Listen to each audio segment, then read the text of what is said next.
আমি ঘটনাটা টিভিতে দেখেছি যে কসবাতে যখন সমস্ত চাকরিহারা প্রার্থীরা তারা ডিএম অফিস অভিযান করছিল, সেই অভিযানে পুলিশ কিছুটা বাধ্য হয়ে লাঠিচার্জ করেছে। সেখানে বেশ কয়েকজন শিক্ষক বা শিক্ষিকা আহত হয়েছেন এবং যেটা সবথেকে খারাপ লেগেছে যে একজন পুলিশ, যেটা আমরা একেবারে টিভি মিডিয়াতে দেখছি, তিনি এক শিক্ষককে লাথি মেরেছেন। এই বিষয়টা আমি কোনোভাবেই সমর্থন করতে পারছি না, কারণ শিক্ষক তার পেটের অন্ন যেভাবেই হোক চলে গেছে, তো তারা উদ্ভ্রান্ত বিভিন্নভাবে পথভ্রষ্ট হয়ে কেউ কেউ ভুল পথে চালনা করার চেষ্টা করছেন কোনো কোনো রাজনৈতিক দল এদের।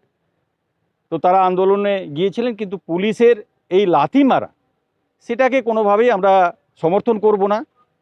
আর পুলিশ লাঠি চালিয়েছে কিছুটা বাধ্য হয়ে, সেটাও আপনারা ভিডিও ফুটেজ দেখলে যে আন্দোলনটা অনেকটাই তারা সরকারি সম্পত্তি থেকে ক্ষতি করা থেকে শুরু করে বিভিন্নভাবে বিশৃঙ্খলা তৈরি করার চেষ্টা করছিল, সেজন্য লাঠিচার্জ করতে বাধ্য হয়েছে। কিন্তু পুলিশের এই লাথি মারা কোনোভাবেই আমরা সমর্থন করব না। আমার নাম সন্দীপ ব্রত দাস, ময়না ব্লক তৃণমূল কংগ্রেস কমিটির সভাপতি।